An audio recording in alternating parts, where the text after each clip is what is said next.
Welcome to Your Strata Property, the podcast for property owners looking for reliable, accurate, and bite-sized information from an experienced and authoritative source.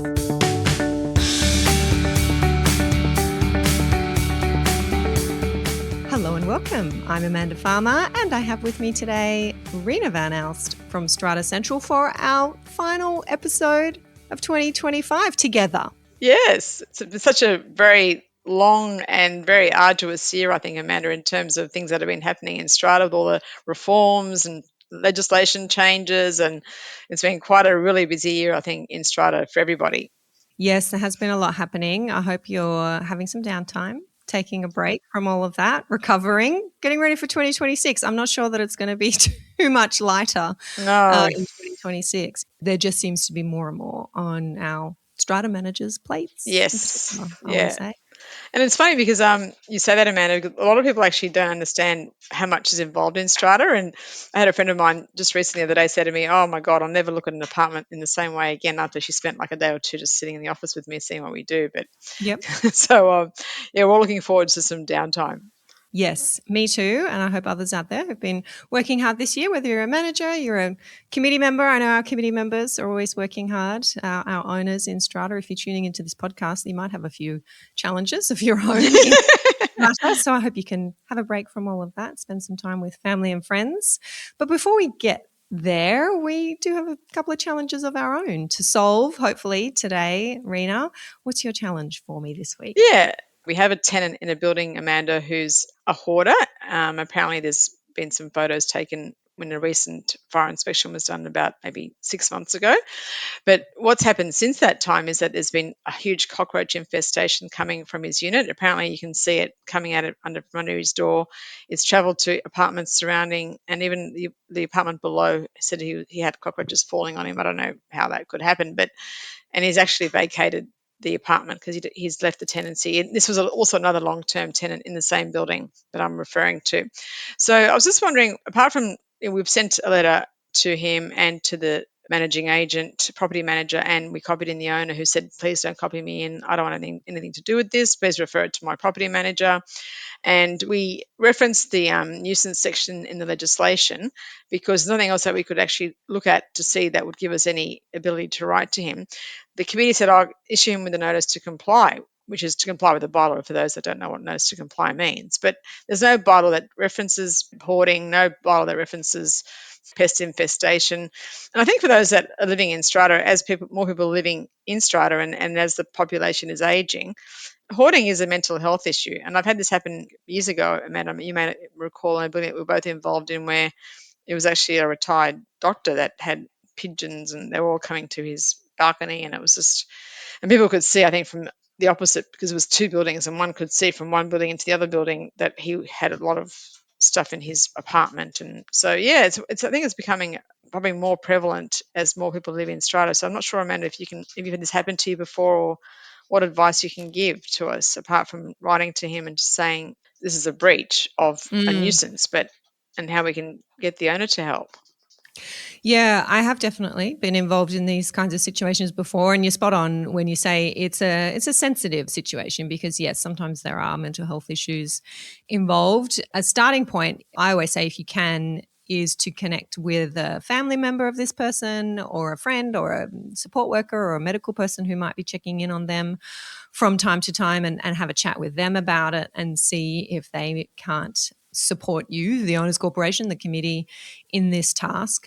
But the interesting thing here is that this person is a tenant, you've said. And yes, you've been writing to the property manager. The owners washed their hands of it. But if you have a look at that nuisance provision in our legislation, I know you've probably quoted this in your letters, Section 153 in our New South Wales legislation. And that section binds both owners and tenants. So it does say that an owner must not use or enjoy their lot or permit their lot to be used or enjoyed in a manner that causes a nuisance or hazard to the occupier of any other lot. So definitely the owner is responsible for ensuring their tenant doesn't create a nuisance. It sounds like this nuisance hazard, this vermin that is coming from the lot is causing a hazard to other Yes. occupiers. I don't know whether there would be a debate about that, whether the vermin is actually because of what's happening inside this lot. You might have to address that one. But it's not good enough, I think, for the owner to just say, no, I'm not going to deal with it. It's not uncommon in a situation like this that you don't have a bylaw that is specific to the situation. So, yes, I acknowledge that's hard. But now you don't have a bylaw. Might want to create one and just make sure that you tie up the owner in that as well, that they are responsible for the way in which their tenant keeps their lot. And you can take the wording from that nuisance provision in the legislation and turn it into a bylaw so that, yes, then you have that avenue of notice to comply and penalty order. But otherwise, you can proceed with an application for mediation. Yeah, that we understand, but it's just going to take a long time, Amanda. By the time you get on the list, and then you wait, and then they have to agree, and then and so it's a process that obviously we know the committee are aware of, but it's not going to help us in the short term because it's been now, I think, 2 months now this has been happening.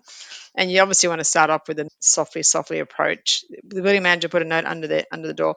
So I think what we decided to do was, if we can get access, that the Aalst Corporation will actually pay for the pest control. Because I just think because the committee thought about it and thought by the time, you expend all the energy into going to mediation and then, all the money that's involved in that in terms of our time and the agent's time, if they provide access, we need to try and use some sort of way to get access by using the fire thing or even using the flexi hose inspection as a means to couple it with looking at the thing and saying, will you give us access or not? So it's just been hard to get access as well, Amanda. This is the other problem that we're having. Yeah, it always is in these situations.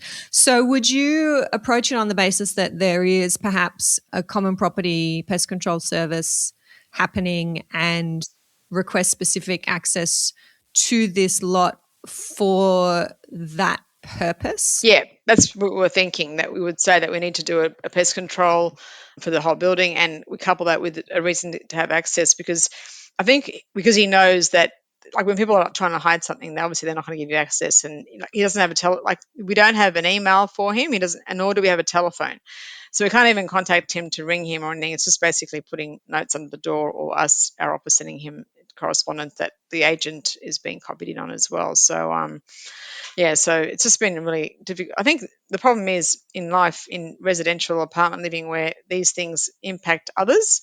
So it's different if someone was hoarding in their own home, and but it's just, and also the process is not just, you can't just barge in and say, can we have a look? And just that whole process of writing to people, Amanda, can take 2 months by the time you write and you wait and you this and that, and it just all takes time. And I think, and because of the fact that it's impacting other residents we've had an owner whose tenant has now left and has said it specifically, I just don't want to live here anymore where I have to put up with this.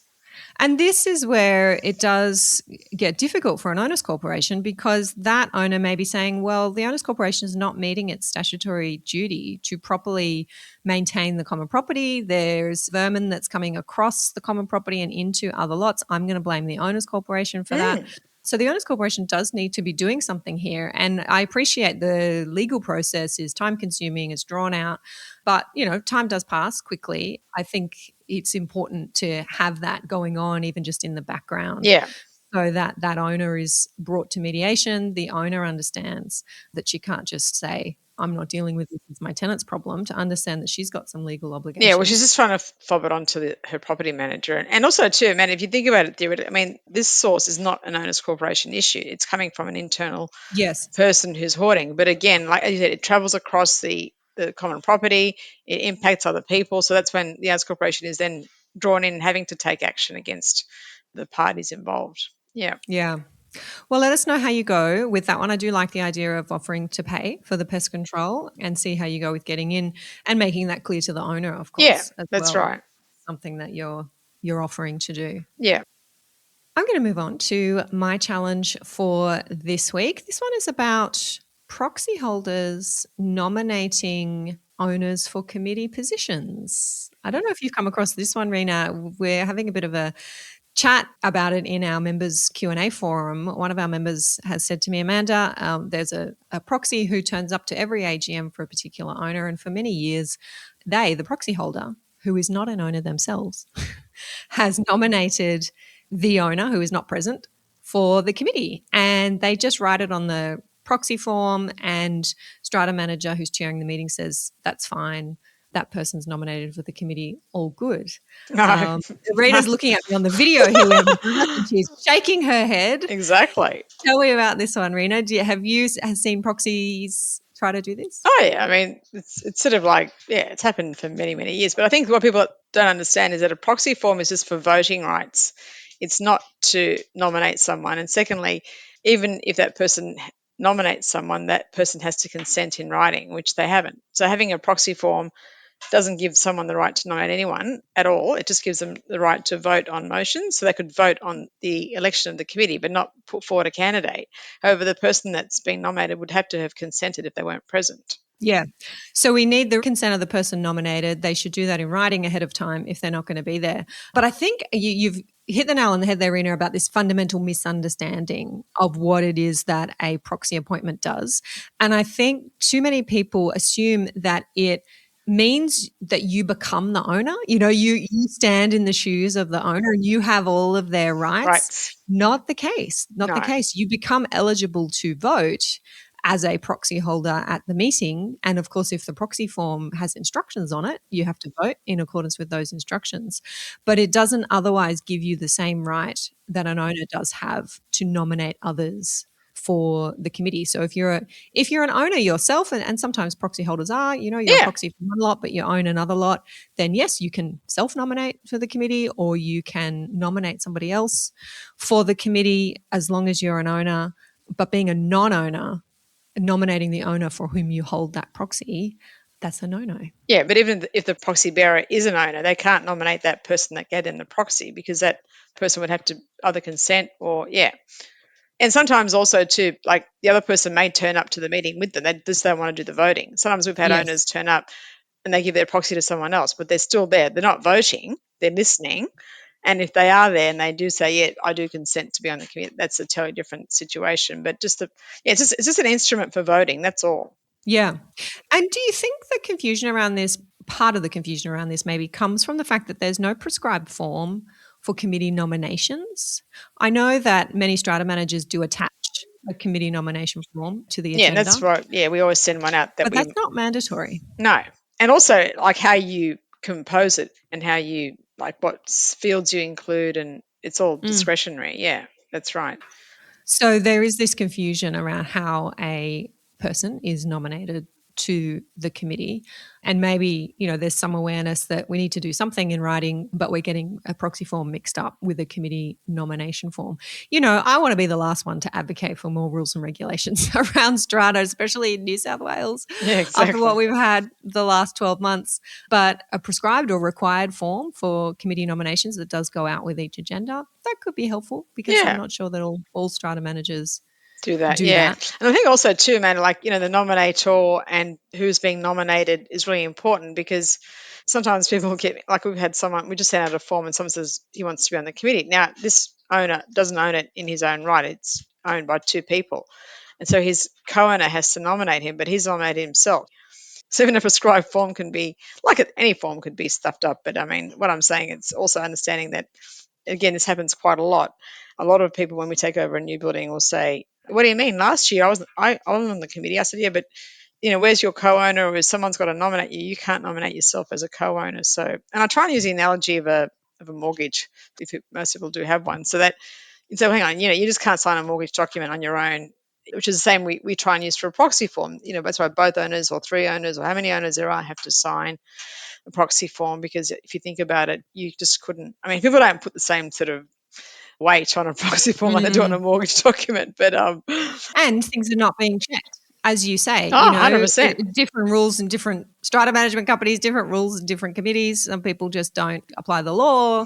No, I think they don't know that. See, Amanda, this is a problem. I think a lot of Strata managers don't know the law when it comes to Strata committee elections. I mean, I'm not sort of being, it's one of those things where I remember at my old company, we were doing it incorrectly until we had someone that went to the tribunal and basically got the whole committee election overturned because of the fact that the manager and all of us were not aware that of the provisions that I'm talking to you about now. I mean, it happened early on in the piece, but still. And so when I'm interviewing prospective managers, for example, I ask them to take me through the Strata committee election. And this is something that everyone, 90%, will get wrong. Right. Because they're Great not tip. no one's trained. Again, who trains you in your office? The person you report to or your colleague, or who does your training? Like, Reena, I have to say, a lot of managers tell me that you and I are doing their training on this podcast. This is the best they get. Yeah, that's right. So, yeah.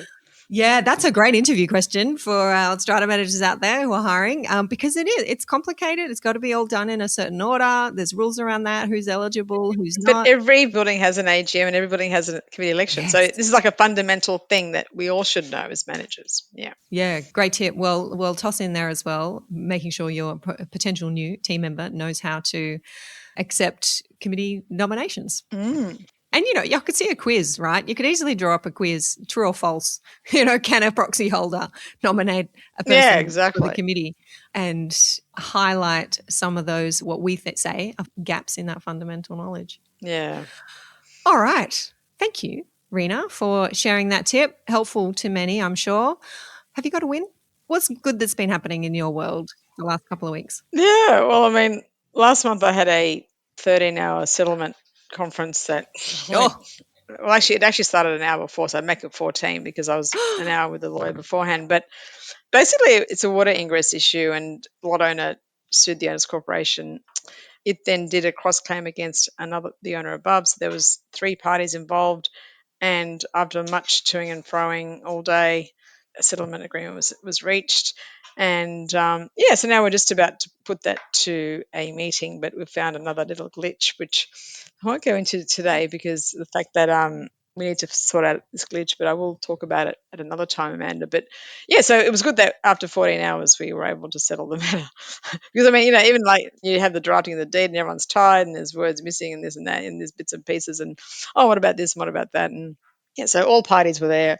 I was there for the owners corporation with the lawyer, then the other owner was there with their lawyer, and the other owner was there with their lawyer, and one of the owners was a lawyer. So it ended up well. Well done on achieving that. That's a marathon effort, but it's important. And I'm sure the lawyers know this and we're telling you this and keeping everybody there. When you've got that opportunity, if it looks like you're going to be able to get there, it's really important, in my view, as somebody who generally encourages being in control of a litigation outcome rather than leaving it up to the tribunal. That's right. And put the time in, try and get the deal done, even if it means we're all, ordering in some dinner. Yeah, and like each party had to compromise, obviously, in terms of what it was prepared to offer and then what they eventually did end up offering. But you're in control of the outcome. And secondly, if you think about, we had a 2-day hearing set for the end of next week, 2 consecutive days. And if you think about the costs of consecutive days of a hearing and experts and this and that, I mean, it's just money down the tube. But the issue was, in this case, it wasn't that the owners corporation didn't want to fix it. There was no issue with that at all. And this is the irony of it all, because apparently the fix that was provided was not the right, what the owner thought it wasn't the right fix, which again, this unfortunate matter started off with an expert that wasn't able to be used as a witness in doing an expert report because they'd got to have these credentials to be an NCAT witness. The owner said that this is what the expert that you appointed said that wasn't the right fix. And I remember at the time, I even said to the building manager, we had different quotes telling us to do things different ways. And I said, no, get the engineer to do a scope, get the scope done, get the quotes based on the engineer's scope, because we don't know. When people are telling you different ways of fixing the same thing. Anyway, we end up it sort of went haywire for some reason. But anyway, we sorted out at the end. But it's one of those things where, having control of the outcome is much better than having to be able to be in a 2-day hearing. And absolutely. Yeah.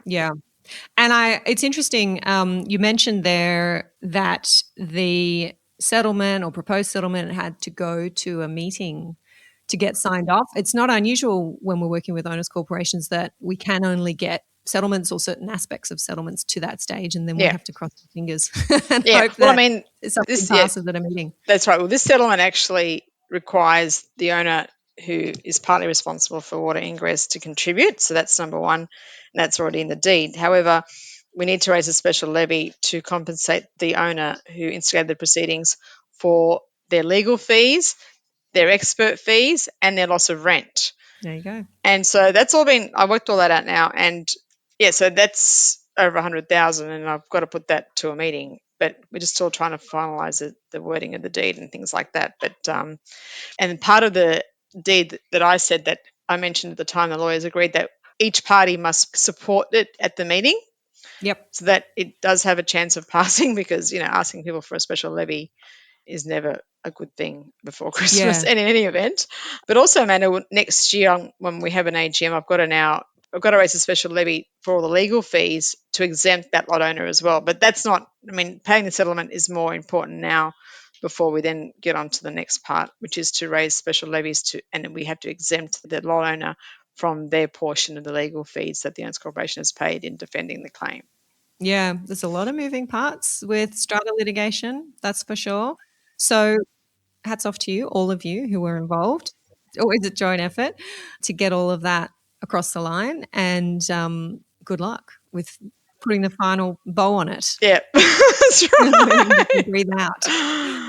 Now, to wrap up, I have, look, Reena and I are often saying we're sometimes racking our brains for wins to share here with That's right. you. I was just on saying the that to my podcast. colleague just before I started off with you. I said, Amanda, that's always the hardest part, is trying to get a win. I need a win. Someone throw me a win. Yeah. Well, look, it was only recently that I was sharing on our Facebook page in one of our Friday Lives the bill that is currently before New South Wales Parliament, next round of reform for strata in our state.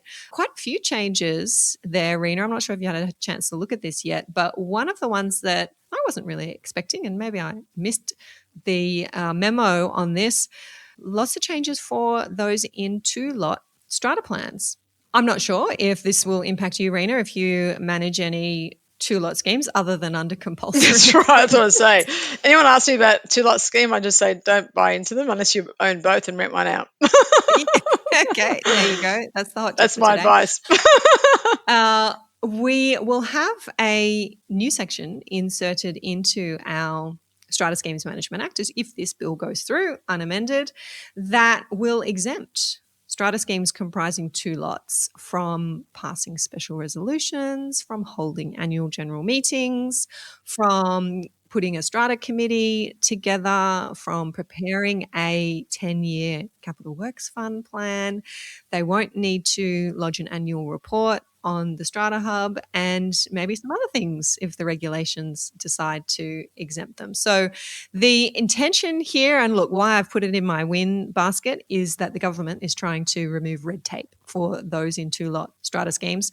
And I said this in our live chat on Friday, I think it's business as usual for two-lot schemes if this legislation goes through, because I'm not sure that many of them are doing these things anyway. They're technically non-compliant. Yeah, but what worries me about that change, Amanda, is that what if you're an owner wanting to buy into one of these two-lot schemes?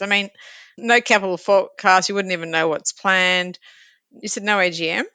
No AGM. So let me just, to be thorough, what they have to do instead is have a resolution in writing when they're making decisions. So instead of formally convened meetings, then they have to have a written resolution that's approved by all owners of each lot in the scheme, and that has to be recorded and that record kept.